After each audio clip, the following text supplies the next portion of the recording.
Jakarta keinginan kita menyanyikan lagu Haleluya. Haleluya itu jangan dianggap milik Nasrani, milik umat manusia yang punya Tuhan. Catat. Haleluya. Besarkan Tuhan. Oke. Nah, kita kan Tuhan yang Maha Esa. Oke. Masa dikecil-kecilkan. Oke. Kejadian seperti hari ini korupsi. Kenapa? Mengecilkan Tuhan. Oke. Dan ini yang paling penting. Haleluya, besarkan Tuhan. Ya korupsi. Nah, ini Itu dia. sama dengan bertahlil itu. Haleluya. Itu sama dengan bertahlil itu. Haleluya itu. Itu Panji yang bilang itu. Nah, ini kan statement dan penafsiran kan begitu, penafsirannya dia. Sedangkan dalam undang-undang kita tidak boleh menafsirkan sesuatu yang sekiranya penafsiran tersebut bertentangan dengan ajaran agama tersebut. Nah, ini saya akan membahas tentang yang lagi viral ini. Cuma saya dalam tinjauan yuridis ya, dalam tinjauan yuridis. Intinya saya akan membahas tentang penodaan agama dalam tinjauan yuridis. Seperti apa sahabat-sahabat, dengarkan sehingga biar kita bijaksana ya ke depan, tidak asbun asal bunyi menyakiti agama-agama tertentu. هل لك سر عند الله بينك أنت وبين الله. Assalamualaikum warahmatullahi wabarakatuh. Allahumma sholli ala sayyidina Muhammadin al-Fatih lima ulik wal khatim lima sabaq. Nasiril haq bil haq wal hadi ila suratikal mustaqim wa ala alihi haqqa qadrihi wa miqdarihi al-azim. Amma ba'du. Alhamdulillahirabbil alamin. Nah, tadi kita ketahui bersama bahwasanya Panji Gumilang diundang karena ini penyelidikan ya oleh Bareskrim Mabes Polri atas beberapa laporan. Nah, tentunya ini masuk di ranahnya penyelidikan. Nanti jika jika dalam gelar ditemukan 2 bukti permulaan, bisa ditingkatkan ke penyelidikan, ditetapkan tersangka. Amin ya rabbal alamin. Nah, yang mau saya bahas kali ini perihal penodaan agama, ya kan?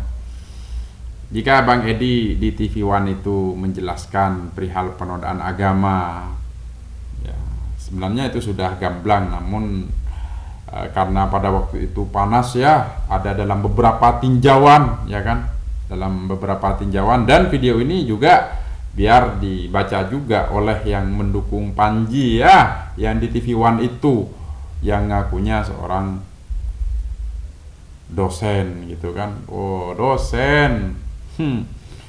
Dengan enaknya bilang yang berhak menyatakan sesat itu, ya kan, ketika ada sesat itu dhalun, itu kan masuk neraka atau surga itu Gusti Allah, tidak berhak manusia. Ini juga statement bahaya ini, ya kan. Ketika ada orang pakai narkoba, oh ini tidak boleh dalam agama loh. Yang bilang ini yang berhak untuk bilang saya sesat dan masuk surga dan neraka itu Gusti Allah, gitu kan. Wah, rusak negara gara-gara statement ini, kan gitu. Sebenarnya agama telah menyediakan instrumen, ya kan. Instrumennya sudah ada untuk seseorang dinyatakan, ya kan, dinyatakan menyimpang. Ya, namanya menyimpang, otomatis konsekuensinya kalau itu berkaitan dengan hukum Allah, ya sesat, kan begitu. Betul.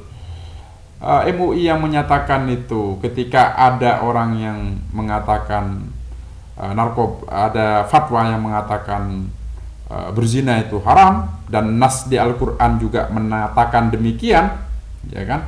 Kemudian ada yang bilang enggak haram. Nah, itu sudah dikatakan menyimpang dan itu sesat, apalagi itu disampaikan di halayak umum, kan begitu. Kan bisa ngajak-ngajak orang lain untuk tersesat, kan begitu. Namun saya garis bawahi, saya akan membahas dalam beberapa tinjauannya. Pertama, itu di penetapan Presiden Republik Indonesia nomor 1 PNPS tahun 1965. Itu jelas tentang pencegahan, penyalahgunaan dan atau penodaan agama. Ada di situ landasan yuridisnya. Nah, sekarang kita titik beratnya ada di pasal 1. Nah, ini kan udah jelas sekali ini.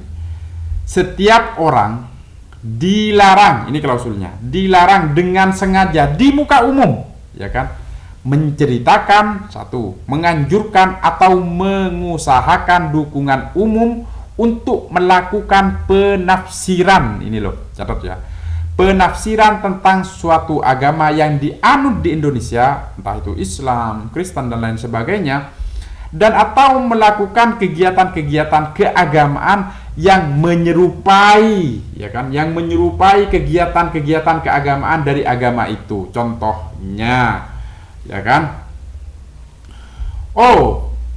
dikatakan oleh MUI bahwasanya penafsirannya serampangan, dan juga PWNU juga penafsiran terhadap Al-Quran menggunakan ayat Al-Quran bahwasanya dalam majelis itu harus berlapang-lapang. Iya, majelis ini kan dalam sholat, ya kan, artinya dia menggunakan penafsirannya sendiri, tidak pada menggunakan marja atau rujukan-rujukan ahli tafsir dengan kaidah-kaidah dan metodologi yang sudah ditentukan pakemnya oleh ahli tafsir, kan begitu kan?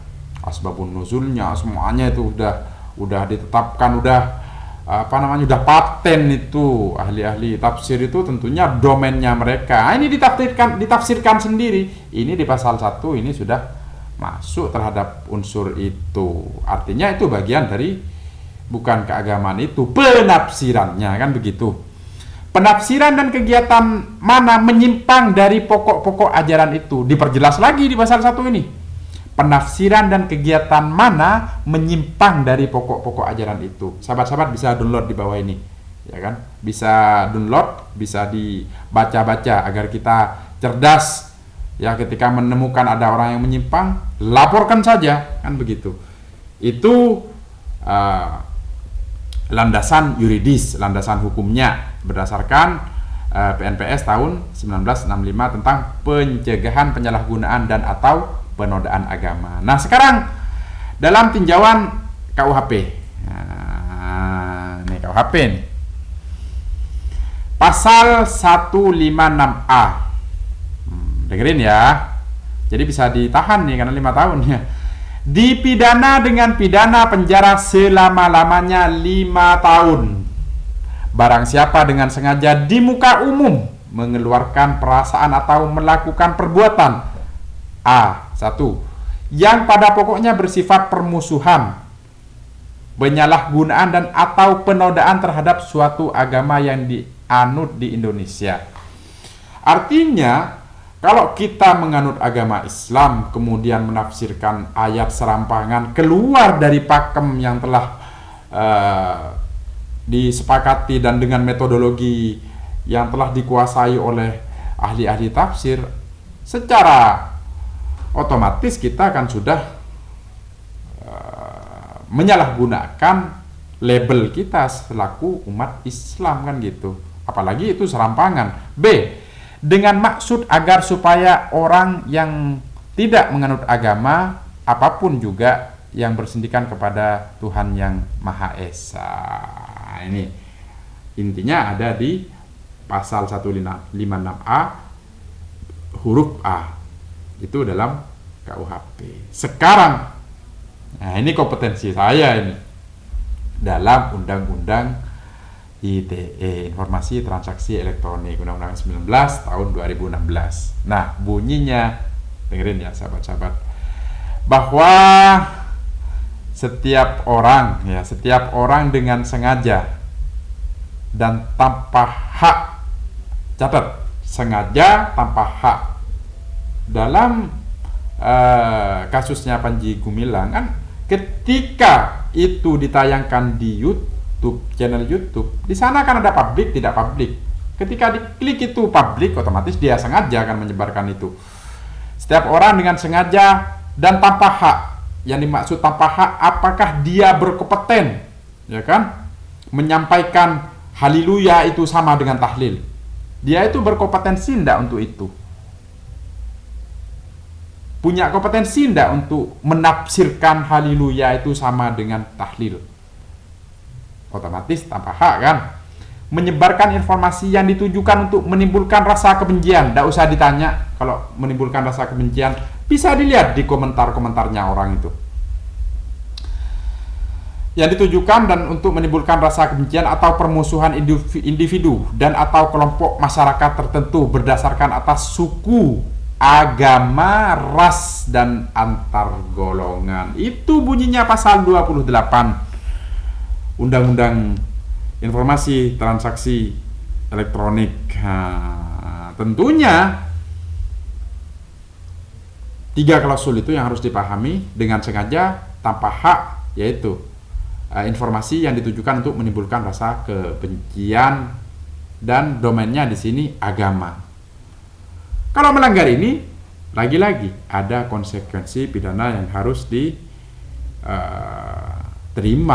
oleh orang yang menafsirkan tadi, ya kan? Hubungannya ada di 156A dan itu PNPS tahun 1965 itu tadi, sahabat-sahabat. Jadi ini secara garis besar, nanti semuanya bisa di-download di bawah ini. Sahabat-sahabat baca.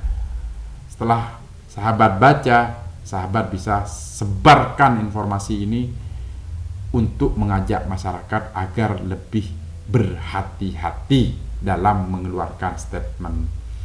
Artinya jangan mengeluarkan statement ya perihal sesuatu yang bukan merupakan domain atau kompetensi atau kapasitasnya untuk menyampaikan hal tersebut. Kan gitu. Siapa yang enggak? Ya, apalagi kita umat Islam, kita Nahdliyin, ya kan? Kemudian tahlilan disamakan dengan haleluya. Udah bisa begitu. Makanya siapakah yang berkompetensi untuk melaporkan ini? Selama KTP-nya Islam, ya bisa. Dan ini yang paling penting. Yang paling penting. MUI itu apa itu katanya? Itu lembaga LSM dan lain sebagainya katanya. Dia tidak berkompeten, dia bukan bukan konstitusi yang lebih tinggi. Hei, catat, ya, catat. MUI itu kompetensinya di bidang agama, bisa dijadikan ahli. Banyak sekali putusan-putusan di mana pendapat ahli dalam hal ini MUI bisa dijadikan rujukan untuk pertimbangan majelis menetapkan putusan. Demikian sahabat-sahabat, semoga bermanfaat. Aku qauli hadza wa astaghfirullah li wa lakum. Semoga bermanfaat dan sebarkan informasi ini untuk sahabat-sahabat kita agar kita lebih berhati-hati dalam mengeluarkan pendapat, terutama yang ada kaitannya dengan agama. Aku qauli hadza wa astaghfirullah. Allahumma shalli ala sayyidina Muhammadin al-fatih lima ulik wal khatim lima sabaq nasiril haq bil haq wal hadi ila siratikal mustaqim wa ala alihi haqqa qadrihi wa miqdarihil azim. Assalamualaikum warahmatullahi wabarakatuh. هل لك سر عند الله بينك أنت وبين الله